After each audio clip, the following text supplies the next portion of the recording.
how long did those two talk? Oh, so they recorded it together. Yeah. That is so much nicer. The fact that they had each other. No, like they. Is that already recording? Yeah, I started for a while. Okay. When I got married in Hong Kong, actually, I had 2 tables of Pearson people. Whoa. And that was, yeah. I've been in a long distance marriage for 6 years. It's nuts. It doesn't work. Okay, I don't recommend it to anybody. Hi everyone, we are 3D P1 students at UWC CSC. This video we have Shirla. She's our vice principal, one of the founder of Yushan Academy Innovation Design Center. And we have a really nice talk with her about her experience at UWC, both as a student and a faculty. Please enjoy this video.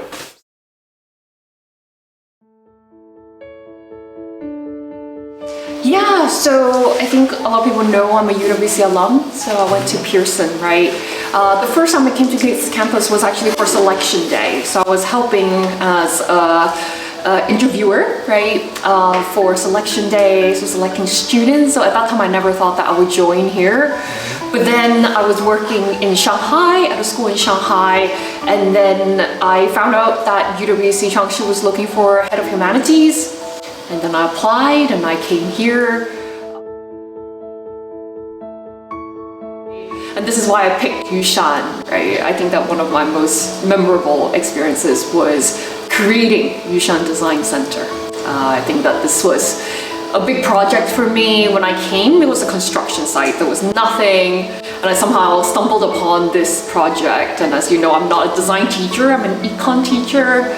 But yeah, and you know, basically buying every chair, every laser cutter, every 3D printer, deciding on the layout. So these 9 rooms under Design Innovation Center, working with DT consultants, buying every furniture, preparing for the budget, working with people in finance, working with purchasing, to put this together, right? And it's one of the most fulfilling projects I've done, and it's great to see design students or other students use this space to learn. It's great to see summer camp happen every year. Yeah, so I love this space. This is my favorite place on campus. I think about that. I sometimes think like, because I had a different career, right? So I was working in finance for 5 years before becoming a teacher. And I sometimes do think about like, would I have a third career doing something really different? I was thinking about something more related to corporate or design. I do have such thoughts, but then I'm getting older, obviously. But I do think about that now that, you know, I'm changing school, right? And now that I'm leaving CSC, I do think about what's next, right? But still in education. But at some point, I am interested in trying something else, actually. Yeah. There are lots, right? I've had such good memories at this school. Lots and lots. I still teach, obviously. I have econ class, right? The fact that I see my econ students a lot. Every week, right, we build very good relationships. And I do think that students have, you know, thrown birthday parties and, you know, we have advisory celebrations, advisory activities. They're incredible. I mean, just a month ago, I went tufting. Do you know what tufting is? Yeah, Martin. Yeah. Yeah. I mean, we went tufting and it was so random. And I think that none of us had tried tufting before. So it was really good because I was thinking about that experience. It was so much that we were all trying something new together. And we got bubble tea, there was music. We were able to find our own design. And together, yeah, we all successfully tufted. Yeah, it's just things like that, doing things with my advisory. And of course, over the years, when I hear that students get into amazing schools, right? Also, and then they call me at 7 a.m. when they get the offers. It is incredible, that feeling to also see the students not just getting university offers or getting an internship offer, right?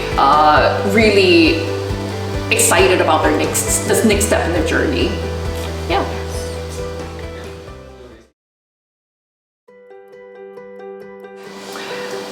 Very interesting that some students are very, very scared of me, but some students think that I'm the nicest teacher ever. It's quite polarizing. going. So that's why I sometimes think, and then students tell me, oh, because you're Shirla, that's why they'll never ask you, they'll never tell you this. I'm like, I'm really nice, I thought. But no, actually, no student has ever asked me to do the drag race, for example. But in terms of challenges, I think that, with COVID, right, and we were just talking about cancellation of project week, right? Cancellation of really valuable experiences, which I find to be core to UWC education. It's been hard for me, right? It's been hard to get the team to plan these things, to anticipate what type of learning can take place among students and to have to cancel because of COVID. To deal with that is hard, and I have COVID response meetings 6 days a week. Like Saturday is the only day I don't have COVID response meeting. So you think you're sick of those notices that operations sends out, right? Like I'm in a meeting every day listening to those announcements. And so I think that in terms of challenge, yeah, COVID-19 and the fact that we don't have international students here anymore, right? Deliberate diversity is core to UWC education. When I look back at my experience at UWC, being able to live, play, and learn with people from around the world was such a core part of it. And now to see that we don't have that, and of course there's nothing in our control, is a difficult challenge for us. Yeah. Friendships, right? I just made incredible friends at Pearson. They made the way I am right now. My best friends are that we keep in touch still, like every other day. We WhatsApp each other. They all, for example, Maggie, who's my roommate from Pearson, from my first year, we still chat every other day. And Rianne, who was my maid of honor in my wedding, so she's my best friend after all these years. When I got married in Hong Kong, actually, I had 2 tables of Pearson people. Whoa. And that was, so UWC friendships really last, and they flew from everywhere in the world to Hong Kong to attend my wedding. Yeah, those friendships, and you will find out, right? They will last forever, and they are doing incredible things. Rianne is working at this organization against chemical weapons, right? She's a nurse, and she's working in that. I've got many different examples. Shauna, who's currently the Minister for the Environment in the Maldives, right, doing a lot of sustainability work. So just really inspiring people that I met, that we created such valuable memories together, and they're all doing really awesome things, making a difference in the world. I think that's what made me believe in the UWC education, and you will find out, yes, these are people that you're going to keep in touch with for the rest of your lives, for sure. I already asked Albert to be my wedding designer. See, there you go, right? Yeah. But then it makes it sound like such a cult, right? Like people have often, debated whether UWC acts too much like a cult, right? And that's a really good question to ask. I think that over the years, what I've observed in the movement is that it used to be even more exclusive, right? It used to be so selective and exclusive. It's like, oh, you're not UWC, I'm UWC, right? So it actually was a little bit stuck up in a way. And I still remember some alumni saying that, hey, do we need so many UWCs around the world? Do we need 18? Right? When I applied to Pearson, there were only 8, right? And then the movement really expanded. And I still remember some alumni going, oh, are we expanding too fast, right? It's kind of cool, right? To keep it exclusive, right? It's like we know what UWC is about, but of course it's about impact, right? The more schools we have, the more impact we can make in the world. So I'm a firm believer that we should be expanding the movement. But I do know that there are some alumni who think that, well, it's nice to be in this like small exclusive club and be like, I'm UWC, you know what I'm talking about. So there's that too, which is really interesting. And again, it goes back to our selection policy, like what do we care, right, about what should a UWC student be like? Those are really debatable questions, right? And I think that I'm sure on this campus even, right? I'm sure you feel that there are new FPs that come in and you're like, I don't know how you got in, right? Right? I'm sure I hear that all the time, so it's real. Yeah. True. Yeah.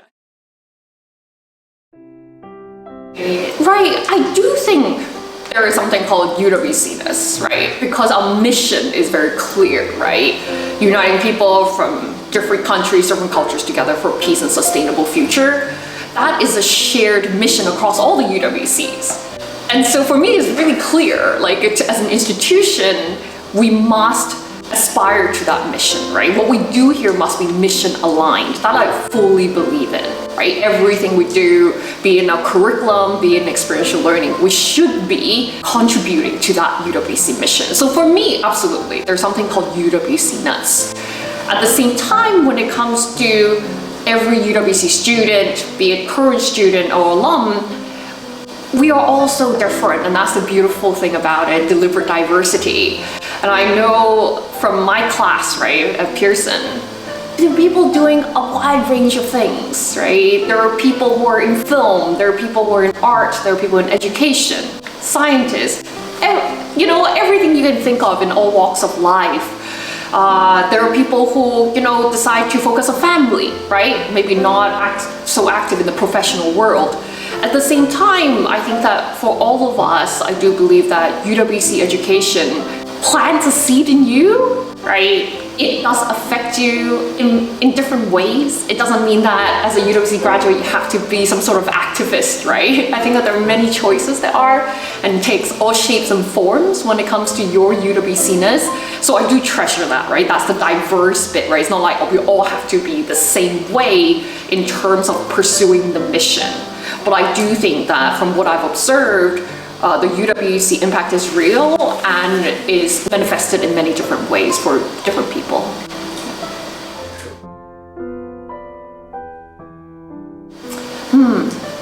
Life philosophy is a big question, right? I think that, you know, a lot of people say, oh, you know, you work really hard. I think I'm from Hong Kong, right? I'm Asian, Chinese, in and out, right? Growing up in an environment where my parents would tell me to work hard, right? Work really hard and then you'll get where you want to be, right? It's all through hard work. And I do believe in that. Like, I do think that, you know, hard work pays off for many cases. But I do think that that fails to recognize that there are structural issues in this world, there are systemic issues in the world that prevent a lot of people that try very hard but cannot fulfill their dreams, right? I do think that we need to recognize that. And for us to be able to support people who might be in those positions, I do think that's really important, and that's why I'm in education, right? To recognize, for example, women that might not be in the same position as men, right? To fulfill their dreams, and how do we address those issues through education, through policies? I think that that empathy is needed, right? Work hard, yes. I think that we all need to put in effort to pursue what we want to do. At the same time, to recognize that everybody's starting point is different, and that unfortunately society right now is structured in a way that not everybody's on equal footing. So I do think that that's important to recognize. Yeah. Is encouraging to see a lot of students still doing a lot of meaningful service, right? Participating in different activities. But I do think that something that I've noticed in terms of students recognizing their privilege, right? This is something I've noticed the past, since COVID, right? I think that before we had more diversity in terms, not just in terms of nationalities, but also socioeconomic diversity. And that really helped people recognize different perspectives, recognize privilege. Right now, I do think that there's less of that experiential learning, right? That people really interact with people from another part of the world, coming from a very different background. And so without that clash, is more difficult as educators, right? To get students to recognize that. students here, we're all very busy, right? Students here are always preparing for the next summative, for the next piece of work. But it is really important to not have your mindset stuck on this island, right? Lots of things going on in the world, COVID, war in Ukraine, right? To really take a step back and recognize those things that are happening, because the world is just getting more and more complex, things change even quicker, and that's the world you all are facing, right? And to really recognize that. I think people say that all the time, oh, the VUCA world, that people talk about it a lot, but do students really recognize that when you graduate, or even now, like that's the world you are facing, and whether you're actually ready for those challenges? I think that especially as UWC students who want to be change makers, right, to fully recognize that and develop the competencies to tackle challenges of that nature, right? I went through, when I first graduated from college, it was the global financial crisis, right? I was through into it. I thought I got the best fancy job ever. And then that was 2007, and 2008 it was global financial crisis. And at that time, I remember thinking that, oh, I was not ready. You know, I didn't feel ready for such challenges. And from that experience, I realized the importance of learning to learn, learning to pick up new skills. Because skills that you find really useful now may be totally useless, right? In 1 year's time. And at that time, I thought it was so important for me to pick up new knowledge, to learn how to learn new things.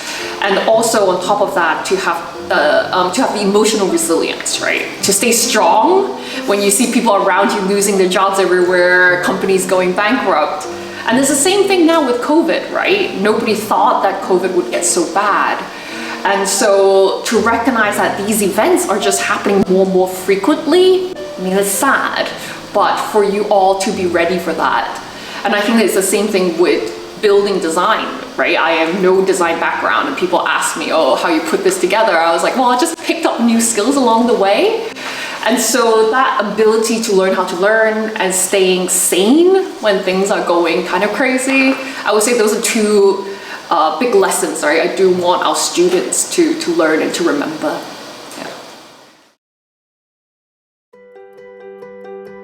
Oh yeah, absolutely. I thought everybody knows. Yes, I'm returning to Hong Kong. Yeah, so I'm returning to Hong Kong to be back home. I've been in mainland China for 6 years already, 5 years at CSC. So I'm really excited about going back home to reunite with my family. I've been in a long distance marriage for 6 years. It's nuts, it doesn't work, okay? I don't recommend it to anybody. Yes. But yeah, so I'll be reunited with my husband, which will be really nice, because of course I've got a 2-year-old baby, right? I think that's is important for him, for Leonardo to be with dad. So yeah, so that's personally, and I think that, and I'll be joining an IB school in Hong Kong as a principal for the secondary school division, which is exciting. It's hard to find an opportunity that is challenging professionally and also meet my personal needs, right? And I think that I'm finally at this point in my career that I go, okay, maybe I can check the boxes for both sides. Because I must say, like, it being here, being away from my family, I've made some sacrifices, right, on the personal family front. So yeah, I'm excited. It's a much bigger school. So it's grade 6 to grade 12. So I've got little ones as well. So NYP DP school. So I love CSC, and it's very hard to leave and leave at this juncture as well, when I know that the school is facing a lot of challenges, right? But yeah, sometimes you gotta do what you gotta do. We love you. Oh, well.